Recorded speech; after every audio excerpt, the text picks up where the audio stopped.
اللهم ألهمنا بالعلم وزينا بالحلم وأكرمنا بالتقوى وجملنا بالعافية. اللهم أخرجنا من ظلمات الوهم وأكرمنا بنور الفهم وافتح علينا بمعرفة العلم وحسن أخلاقنا بالحلم واجعلنا ممن يستمعون القول فيتبعون أحسنه والحمد لله رب العالمين. Alhamdulillah, bersyukur kita kehadrat Allah yang memberi peluang dan izin untuk kita berada pada malam ini untuk kita teruskan lagi daripada kitab Pati Faridatul Faraid. Kita berhenti apa? 12 13 kat mana? Dalil. Dan tidak menyerupai baharu pada perbuatan, ya tak? Okay. Kemudian seterusnya kata pengarang rahimahullahu ta'ala, wa nafa'ana bihi wa bi'ulumihi wa asrarihi fid darain amin ya rabbal alamin. Pada muka ke-13 kitab Pati Faridah ini perbahasan tentang sifat salbiyah mukhalafatuhu ta'ala lil hawadith, iaitu menyalahi Allah dengan sekalian yang baharu. Kita sambung lagi pada kata pengarang rahimahullah, dan tidak menyerupai baharu pada perbuatan. Sebelum ini kita dah sebut bahawa mukhalafah Allah Ta'ala dengan sekalian yang baharu, tidak samanya Allah dengan segala yang baharu ini sama ada dari segi zat, sifat ataupun perbuatan. Dengan erti kata zat Tuhan tidak sama dengan zat makhluk, sifat Tuhan tak sama langsung dengan sifat makhluk. Dah kita terangkan secara ringkasnya pada sebelum ini. Hari ini kata pengarang rahimahullah, dan tidak menyerupai baharu pada perbuatannya, perbuatan Allah. Jadi bila kita kata Allah tak sama dengan makhluk, aspek mana lagi yang tak sama dengan makhluk? Perbuatan Tuhan tak sama dengan perbuatan makhluk. Perbuatan Tuhan tidak sama dengan perbuatan makhluk, kerana perbuatan baharu atas jalan usaha dan perbuatan Allah atas jalan mengada. Sekarang ni kena faham satu istilah, iaitu istilah usaha dan juga mengada, yang diterjemah daripada bahasa Arab kasbun dengan khalqun. Kasbun ni usaha, khalqun ialah mengada. Jadi apa beza Allah Ta'ala buat dengan kita buat? Kata pengarang, kerana perbuatan baharu, perbuatan makhluk ni atas jalan usaha semata-mata. Kita buat ni bukan dengan perbuatan kita jadi, perbuatan kita sekadar mengusaha, sekadar memilih dan mengusaha. Disebut sebagai kasbun ikhtiyar. Jadi apa bezanya? Kita usaha, Tuhan, perbuatan Tuhan atas jalan mengada, daripada tidak ada kepada ada. Khalqun makna Tuhanlah yang mengadakan, menjadikan sesuatu daripada tidak ada tiba-tiba jadi ada, dengan Allah Ta'ala yang mengadakan. Di sini pengarang nak mengisyaratkan kepada satu perbahasan yang sangat-sangat penting untuk kita faham, berkaitan dengan ikhtiar dan usaha hamba, yang mana masalah ataupun perbahasan ini sangat-sangat perlu kepada faham betul. Sebabnya kerumitannya sampai sekarang lagi ada sebahagian masih keliru. Masih keliru. Kok mana? Terlajak menafikan perbuatan hamba dan ikhtiar hamba bawa kepada jadi Jabariyah. Ada Jabrun, Jabariyah, bawa kepada jadi fahaman Jabariyah yang mengatakan manusia ini tak ada apa-apa usaha langsung. Terlajak mengatakan kita yang buat perbuatan kita dan kitalah yang berkuasa mengadakan perbuatan kita, membawa kepada fahaman Qadariyah. Qadariyah yang mengatakan perbuatan kita yang buat. Allah tak ada apa-apa peranang dah setelah Allah beri kepada kita kudrat. Kitalah yang tentukan dan buat sendiri perbuatan kita. Ahli sunnah wal jamaah, mereka dan pegangan yang kita pegang ahli sunnah wal jamaah ini berjalan atas jalan pertengahan yang diumpamakan min baini farthin wadamin labanan khalisan sa'igan lisyaribin. Umpama bagaimana susu daripada haiwan keluar, susu daripada haiwan. Kita ambil kambing susu keluar mana? Daripada lapuk susu dia, dada tu. Yang mana dada tu keluar mana? Duduk tengah di antara tekak. Yang mana tekak tu ialah bila sembelih situ tempat darah keluar, dan juga perut bahagian bawah di situ tersimpannya tahi. Antara darah dan tahi keluarnya di situ susu yang suci, yang murni, yang boleh diminum.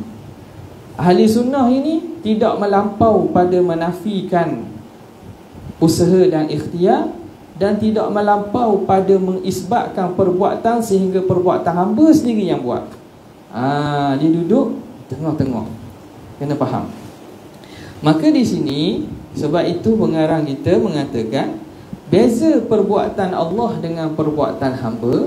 Perbuatan hamba ini atas jalan usaha. Kemudiannya lagi, dalam perbincangan ni ulama-ulama ahli kalam dia tafsirkan apa makna usaha tu. Kita ambil orang mudah je lah, sebab kita tak penting lah kita nak terang sebegitu pada peringkat pengajian begini. Usaha ni boleh kita kata sebagai gerak hati lah. Ulama sebut dia panggil sebagai al-azmu ataupun qasdul al-musammim. Qasdul ataupun al-azm al-musammim, yang teguh. Makna pilihan hati, gerak hati, yang kita pilih dan juga kita tentukan pilihan hati itu.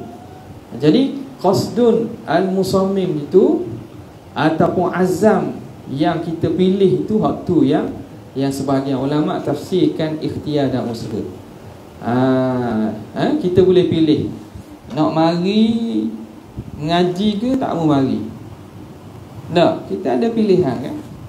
Jadi pada pilihan itu yang akan menggerakkan perbuatan kita. Maka perbuatan kita sekadar kita pilih, kita mengqasadkan, kita berazam dan tentukan mana satu yang kita nak ikut. Kemudian perbuatan itu Allah yang cipta. Perbuatan itu Allah yang cipta. Bukan usaha kita. Kerana usaha kita sekadar qasad, sekadar usaha, dia tak ada kesan. Yang mengkesan, yang mengesankan, yang menyebabkan ada tu ialah perbuatan Allah. Ini wahdaniyah pada perbuatan. Makna segala perbuatan yang berlaku ini, siapa yang cipta? Satu saja yang cipta, Allah Ta'ala sahaja. Allah Ta'ala saja yang cipta. Sebab apa? Kalau bukan Allah Ta'ala saja cipta, makna ada juga selain daripada Allah yang mencipta, ada juga khaliq selain daripada Allah. Sebab makna mengada sini, sebab itu mengada ni merujuk kepada istilah bahasa Arab khalqun. Maka Tuhan menjadikan atas jalan khalqun, yujidullahul fi'la khalqan waqtaral abdul fi'la kasban. Allah menjadikan perbuatan itu atas jalan khalqan waqtira'an. Tuhan yang buat, hamba pilih atas jalan usaha. Pilih atas jalan usaha. Andai kata ada selain Allah Ta'ala yang buat, maknanya ada khalik selain Allah, ada pencipta selain Allah lah. Jadi benda yang dicipta oleh hak lain tu tak berhajat dah ke Tuhan. Dia berhajat kepada hak cipta dia. Padahal kita i'tiqad segala-galanya berhajat kepada Allah. Iftiqar kulli ma adahu ilaih. Segala selain daripada Allah pasti berhajat kepada Allah. Allah Rabbul Alamin, Tuhan sekalian alam, Tuhan yang mencipta segala perkara. Tiba-tiba kita kata ada perkara yang dibuat oleh selain Allah. Nampak? Dah di manakah tauhid kita tu? Di manakah kita kata esa pada perbuatan tu? Nampak? Jadi di sini walaupun perbincangan tu ikutnya perbincangan wahdaniyah lah. Wahdaniyah fil af'al. Jadi di sini pengarang sebut juga dia masuk pada perbincangan menyalahi Allah dengan makhluk ini dari aspek perbuatan, kerana perbuatan makhluk ini atas jalan usaha, adapun perbuatan Allah atas jalan penciptaan, mengada. Tuhan buat atas jalan penciptaan, daripada tak ada kepada ada. Jadi hujah sebenarnya banyak lagi lah. Cuma pengarang ni bawa daripada satu aja daripada dalil istidlal. Aspek lain lagi kita buat lah, kita tengok mudah-mudah lah perbuatan kita ni. Kalau kita buat ni jadi belaka ke tak? Kalau kita buat pasti jadi tak? Tak pasti jadi kan? Kalau kita buat ni jadi ke tak? Tak pasti jadi. Itu boleh beza dah situ. Walaupun dalil itu bukanlah burhan, dia sebagai khatabi saja. Dalil sebagai apa? Untuk memudahkan atau memahamkan orang yang dah, untuk dalil sekali lalu saja. Dalil mudah-mudah kira. Tengok perbuatan kita, perbuatan Allah. Kita buat tak jadi. Tak? Buat tak jadi. Allah Ta'ala buat pasti jadi, pasti sempurna. Jadi jalan hujah pada mengisbatkan menyalahi Allah bagi sekalian makhluk pada perbuatannya ini jelas. Kita buat pula, kita buat dengan alat. Kita buat dengan alat, dengan kakah. Nak buat benda, nak buat surau, kena ada alat dia, kena ada kakah dia. Ada seming, ada batu-batu, capur-capur, kena macam-macam. Ada. Allah Ta'ala adakah memerlukan kepada bantuan alat? Tak. Allah Ta'ala buat daripada tak ada, kosong. Daripada tak ada jadi ada. Bukan dengan perlu bantuan dan alat dan seumpamanya. Tengok kata pengarang, dan kalau terlintas di hati kita dengan kalau Allah tidak berjirim bertongkol dan tidak arak yang menumpang di tongkol, maka semacam mana pula hakikat zat Allah yang sebenar. Tadi selesai dah. Sekarang ni dia datangkan burhan, dalil. Dalil ambil semula pada asal. Mana? Allah menyalahi daripada makhluk. Dari segi aspek mana zat Tuhan tak sama dengan zat makhluk. Mana zat Tuhan bukan jirim, zat makhluk zat yang bentuk daripada jenis jirim. Apa dalil bahawa Tuhan tak sama? Ni. Dan kalau terlintas, dia kata kalau mari terlintas di hati kita, dengan kalau Tuhan tu tidak berjirim bertokok dan tidak arak yang menumpang di tongkol. Toko ni ada jiring lah. Walaupun lafaz toko tu dia khusus lagi daripada jiring. Kalau toko ni makna benda yang jenis ada ab'ad. Ada ab'ad as-salasah. Ada tinggi, ada panjang, ada lebar. Dan pula daripada benda yang kita kata toko, benda yang solid, benda yang legap. Padahal jiring tu umum lagi. Tapi tak apalah, bahasa tuang kita ni nak mudah orang faham. Cakap-cakap mudah, cakap-cakap kapung, benda toko. Jadi kalau Tuhan tu tidak berjiring bertoko dan tidak arak yang menumpang di toko, maka semacam mana pula hakikat zat Allah yang sebenar? Dah mana pula? Kalau dok toko Tuhan tak dok tu mana? Maka hendaklah kita tolak demikian itu dengan tidak tahu zat Allah melainkan Allah. Dia kata kalau mari mikir gitu, cara tolaknya kabur, tak tahu. Cara tolak dia, kalau kita main kelitah, dah kalau dok jiring, dok arok, dah mana hakikat. Maka hendaklah kita tolak demikian itu dengan tidak tahu zat Allah melainkan Allah. Kita kata tak tahu. Hak kenal Tuhan hanya Tuhan je. Yang kenal hakikat Allah hanya Allah je. Dan lemah daripada mendapat, itulah pendapat.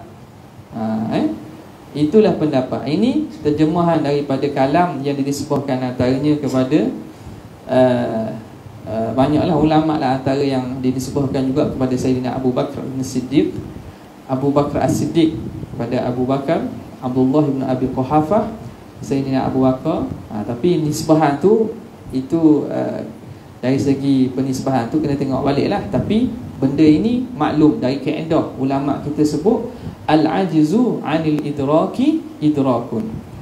Lemah daripada pendapat, itulah pendapat. Lemah daripada kita faham reti hakikat Tuhan, itulah orang panggil faham reti. Kita tak tahu hakikat Tuhan tu macam mana, kita lemah untuk mencapai hakikat Tuhan, itulah kita panggil kenada. Nampak? Jadi kat mana ni al-ajzu, lemah daripada pendapat. Pendapat ni idrak lah, dengan makna reti, dengan makna reti faham. Itulah pendapat, itulah panggilnya reti dah faham. Itu panggilnya idrak. Kita tidak mampu menghuraikan hakikat Tuhan, itulah sebenar-benar makrifat. Itulah sebenar-benar tahu. Dia kena sampai situ. Kalau dia boleh lagi orang, boleh lagi, dia boleh kata Tuhan ni warna gini, saya gini, cahayalah. Tu tak Tuhan gitu, tak Tuhan lagi. Tu bukan Tuhan, itu khayalan saja. Itu jin iprik ke tak tahu tu. Bukan Tuhan lagi. Kalau dia boleh sifatkan sedetail gitu, bukan Tuhan. Nampak? Jadi jaga-jaga. Sebab itu pengakhiran bagi mengenal Allah dengan lemahnya seseorang pada menyatakan hakikat Allah. Itu kenal lah tu. Okey. Itu al-ajzu 'anil idraki idrakun. Lemah daripada faham reti hakikat itu, itulah dia kefahaman dan pengetahuan sebenar. Nampak? Jadi benda ini ni dah. Kenapa berlakunya? Kita kena tengok dulu. Kenapa boleh terlintas? Terlintas tu datang banyak aspek. Kadang-kadang dengan was-was syaitan. Kadang-kadang mari hajiz, lintasan, terlintas. Mari dah, kalau dok gini, dok gitu. Okey. Yang menjadi lebih masalahnya apabila konsep kewujudan diikat dengan berjirim dan berjisim. Hak ni kena hurai. Hak ni bukan kena jalan al-ajzu 'anil idrak, sebab dia telah membincangkan tentang ilmu kalam. Kenapa? Sebahagian daripada orang, terutamanya golongan mujassimah ini, mereka kata kalau benda tu tak berjirim, tidak bertempat, maka tak ada lah. Bila benda tu tidak berjirim dan tidak bertempat, makna benda tu tidak ada, tidak wujud. Dah. Tempat tak ada, dalam tak ada, luar tak ada, belakang tak ada, kiri tak ada, kanan tak ada, atas tak ada, bawah tak ada, makna tak ada. Tengok. Sekarang ni dia telah masuk perbincangan kepada perkara akli. Hak ni boleh cari jawapan. Hak ni ada dalil. Hak ni kena patuhkan. Kalau tidak, ia akan jadi fikiran dia rosak. Akhirnya dia beriktikad Tuhan itu wujud dalam dimensi tempatnya sendiri. Tak? Itu istilah sedap sikit tak? Allah wujud dalam dimensi tempatnya sendiri. Bunyi nampak bijak, nampak kelas lah tu, tapi tak betul. Allah wujud dalam dimensi tempatnya sendiri. Salah. Sebab apa gini? Sebab dia telah mengikat kefahaman wujud itu dengan mesti benda yang wujud bertempat. Padahal kewujudan dia tidak berkait. Mafhum wujud, atau kita kata pengertian ada tu, dia tak boleh nak kait secara berlazimah dengan tempat, kecuali makhluk sahaja. Makhluk inilah wujud makhluk mesti bertempat. Jadi mereka apabila melihat kepada makhluk ini, kata tak ada, mana ada satu benda tak ada tempat dia tu ada. Betul tak tu? Betul dalam dimensi makhluk, dalam aspek perbincangan makhluk. Memang kerana wujud makhluk mesti dalam dimensi tempat. Nampak? Yang jadi masalahnya apabila dibincangkan wujud Tuhan itu, maka dibincangkan dalam macam mana dia bincang makhluk tadi. Bila makhluk ini tidak bertempat, makna makhluk tu tak ada. Tuhan tu ada, maka Tuhan mesti bertempat. Dia telah melakukan kesalahan. Dia panggil qiyasul ghaib ala syahid. Dia mengkiaskan Allah yang mana dia bukan macam makhluk ni, ghaib. Nak kiaskan dengan benda yang dinampak makhluk-makhluk ni. Yang tu akhirnya kata mana boleh terima Tuhan ni ada tak ada tempat. Ni ada orang cakap ni, mana boleh terima Tuhan ada tapi tak ada tempat. Raja ada tempat. Kalau tak ada tempat ni benda tak ada, dia kata. Maka dia tuduh orang yang mengatakan Tuhan tidak bertempat itu, mereka menyembah Tuhan yang tidak ada. Pandai pula dia. Tengok, mereka lupa sebenarnya perkataan itu boleh bawa kepada zandaqah, kerana mereka telah memahamkan kewujudan lazim wujud mesti bertempat. Maka mereka tidak boleh menerima kewujudan yang tidak bertempat. Apabila sebelum ada tempat, lazim tak ada Tuhan. Bahaya. Apabila mereka mengikat kewujudan Tuhan dengan bertempat, maka sebelum ada tempat, atas kaedah mereka tak ada Tuhan. Tu kata zandaqah. Dia guna hujah gitu, balas balik waktu. Dia kata kalau tak bertempat, makna tak ada. Maknanya adakah sebelum ada makhluk ni ada tempat? Ada tak? Tak ada. Jadi mereka telah mengikat kewujudan Tuhan dengan tempat, maka lazim kalau tak ada tempat, tak ada Tuhan. Jadi hujah mereka tu kembali balik kepada mereka. Itu berat tu. Dia berat tu. Ini kata babun ila zandaqah, pintu kepada fahaman zindik, mengikat kewujudan dengan tempat. Tetapi sebab apa ni? Sebab berlaku kerana mereka mengkiaskan ghaib ala syahid. Mengkiaskan Allah Ta'ala sebagai Tuhan, kiaskan dengan hukum makhluk. Jadi bagaimana i'tikad sebenarnya? Mengiktikadkan Tuhan lain daripada makhluk. Dari segi mana? Semua segi. Kerana makhluk ini wujudnya dalam dimensi tempat dan masa, Allah Subhanahu Wa Ta'ala tidak berkaitlah dengan dimensi tempat dan masa. Macam mana? Ni kata macam mana ni, tidak ada yang tahu zat Allah melainkan Allah. Bukan dengan kata mustahil. Betul. Ni bila kita sampai kepada membicarakan hakikat, hak tu memang lemah akal kita. Dosa pergi tebang. Kalau tebang butuh wayar. Butuh wayar tebang. Dah nak tegar juga. Tak boleh tegar. Bukan nak tegar ni bahaya. Sebab apa? Sebabnya kerana otak kita ni, akal kita ni, makhluk ke tak makhluk? Makhluk. Tuhan buat ke bukan Tuhan buat? Jadi akal ni ialah makhluk Tuhan yang Tuhan buat. Tentulah dia lemah untuk faham pencipta dia. Jadi tak pelik lah. Akal yang kita guna untuk berfikir ni tak mampu mencapai hakikat Tuhan. Tak pelik pun sebab akal ni makhluk yang Tuhan buat.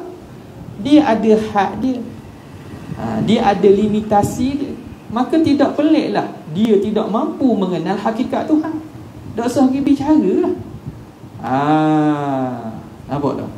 Jadi hak ni lah memerlukan kepada taslim tam, serah kepada Allah Subhanahu wa taala. Nampak? Mana mungkin akal hak Tuhan buat tiba-tiba akal ni boleh tahu pula serba-serbi pasal Tuhan. Oh, hebat akal. Hebat akal lah dia boleh menguasai ihatah dengan setiap perkara Tuhan. Hebat akal. Padahal kita tahu akal ni makhluk Tuhan. Jadi bila dia lemah tu, terimalah kelemahan dia. Bila kata jangan bincang, jangan bincang lah. Nampak tak? Tafakkaru fi khalqillah. Datang dalam beberapa riwayat hadis, tafakkaru fi khalqillah. Nabi dah pesan dah. Hendaklah kamu berfikir dan renung pada makhluk-makhluk Allah. Wala tatafakkaru fi zatillah. Jangan kamu duk mikir tentang zat hakikat Tuhan. Jangan. Jangan. Sebab apa? Fatahlak. Kerana apa? Kamu akan musnah lagi. Tak mampu. Sama ada cabut wayar, ering-ering. Ataupun bawa jadi ajaran sesat lah guna-guna. Sebab itu kalau tengok ajaran-ajaran sesat ni, kita bang fikir tu. Kalau di belah barat macam-macam. Akhirnya Tuhan tu apa? Tuhan tu ialah satu robot. Benda? Itulah. Apa nama ni? Robot. Cerita benda? Transformers. Dia boleh fikir tu. Transformer tu, robot tu lah guna yang buat manusia. Boleh fikir dah gitu lah. Nampak apa? Sebab dah boleh nak pergi tu, akhirnya pusing kat tu. Ada orang jadi kata Tuhan tu alien. Ada orang kata tu. Jadi benda ni akan jadi mengarut lah. Jadi mengarut. Wayang putih. Waktu tak putus, waktu ni mengarut je. Waktu putus ni memang jangan terus lah. Okay. Dengan tidak tahu zat Allah, melainkan Allah la ya'rifu haqiqat Allah illa Allah. Tidak mengetahui hakikat Allah kecuali Allah Ta'ala sahaja. Dan lemah daripada mendapat itulah pendapat. Al-ajzu anil idrak la dalil mukhalafatuhu lil hawadis. Apa dalil menyalahi Allah bagi segala yang baharu? Apa dalil? Apa burhan? Allah ni tak sama dengan makhluk. Kata pengarang muka surat 14. Kalau menyerupai Allah Ta'ala dengan baharu, tentulah Allah baharu pula. Kalau Tuhan ni dia sama dengan baharu, makhluk lah, maka Tuhan pun makhluk serupa tula. Kalau Tuhan ni menyamai dengan makhluknya, maka Tuhan tu macam makhluk. Dan baharu Allah, walhal baharu Tuhan itu mustahil. Mana boleh Tuhan tu baharu? Kerana telah tetap sedia dengan dalil yang telah lalu. Kerana kita dah sebut dah dulu Tuhan ni kan qadim. Sedia ni makna qadim. Kita perbincangan sifat kidam tu sebut dah. Kerana dah tetap dah dengan hujah bahawa Allah Ta'ala qadim, sedia. Bila sedia takkan sama sekali baharu. Kalau Tuhan menyamai yang baharu, tentu Tuhan baharu. Mana boleh baharu? Kita dah sebut dah kan bahawa tetap sedia dengan dalil yang telah lalu. Maka tetap Allah tidak menyerupai akan yang baharu. Maka Tuhan takkan sama sekali menyerupai yang baharu. Takkan sama. Lah kata kalau orang katalah serupa sikit, boleh tak? Serupa penuh ni mustahil lah. Tak. Serupa lek. Masa tengah lek ni persis, sama seputih, mustahil. Tapi serupa sikit pun tak boleh hukum. Sikit serupa pun tak boleh hukum. Sebab apa? Pada benda hak sikit tu lah Tuhan sama dengan makhluk. Jadi Tuhan pada hak sikit tu bersifat dengan sifat makhluk. Makna pada diri Tuhan ada sifat makhluk. Sikit pun tak boleh, makna. Kalau kesemuanya mustahil tak. Memang waktu jelas orang tolak. Tapi boleh tak nak sama sikit, boleh tak? Sikit pun mustahil. Sebab apa? Sebab hak sikit, hak sama tu, hak sikit tu akan jadi sama makhluk. Maka berdiri pada zat Tuhan yang qadim, sifat makhluk, sifat baharu. Ni tak boleh terima akal lah. Tuhan tu bergab pada dirinya tu ada sifat baharu.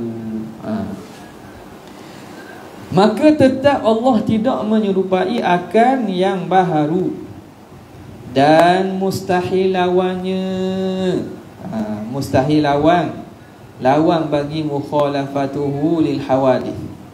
Apa dia? Iaitu menyerupai Allah Ta'ala akan yang baharu. Menyerupai Allah Ta'ala akan yang baharu. Wajib Allah menyalahi sekalian yang baharu. Lawan dia mustahil Allah menyerupai bagi yang baharu. Jadi mustahil lawan bagi mukhalafah lah. Baik. Mukhalafah ni, dalam sifat mukhalafah ni kita sandarkan mukhalafah itu mukhalafatuhu lil hawadith. Tuhan yang menyalahi bagi sekalian yang baharu. Dalam Al-Quran dalil-dalilnya banyak sangat. Antaranya yang biasa kita baca dalam surah Al-Ikhlas, walam yakul lahu kufuwan ahad, dan tidak ada yang menyamai Tuhan sesuatu pun. Walam yakul lahu kufuwan, kufu tak ada hak kufu, tak ada hak sama Tuhan ahad satu pun. Maknanya ini menafikan sebarang bentuk penyamaan dan penyerupaan. Laisa kamitslihi syai', tidak menyamai dengan Tuhan oleh sesuatu, sama juga. Bahkan di situ ditaukidkan, dikuatkan dengan datang dua bentuk adat tashbih. Laisa ka mithlihi, kaf tashbih, mithil mutashbih. Kenapa? Kerana mubalaghah pada penafian menyerupai Tuhan dengan sesuatu. Jadi tidak sama sekali ada penyerupaan Allah dengan makhluk. Dan mukhalafah ni bukan sekadar, dah boleh tak kita kata makhluk tak sama dengan Tuhan? Sama je. Tuhan tak sama dengan makhluk, makhluk tak sama dengan Tuhan. Jadi dia pada dua belah mukhalafah. Mufa'alah. Mufa'alah daripada dua belah. Maknanya Tuhan tak sama dengan makhluk, makhluk pun tak sama dengan Tuhan. Tapi perbicaraan kita pada sifat Tuhan, maka menyalahi Allah bagi sekalian makhluk itu disandarkan kepada Allah Subhanahu wa taala, kerana mukhalafah ini pada janibul a'la. Itu dalam huraian kitab akidah disebut. Baik. Peringatan apabila datang Quran atau hadis yang berdiri waham. Ni masalah ayat-ayat mutasyabihat dah ni. Isyak dah. Mutasyabihat ni kalau masuk ni tubik lambat. Jadi kena simpanglah pada masa akan datang insya-Allah. Kata pengarang, peringatan. Wallahu ta'ala a'la wa a'lam. Ada yang nak tanya tak? Online ada soalan tak? Ada kata tak, sekadar itu saja. Wabillahi taufiq. Assalamualaikum.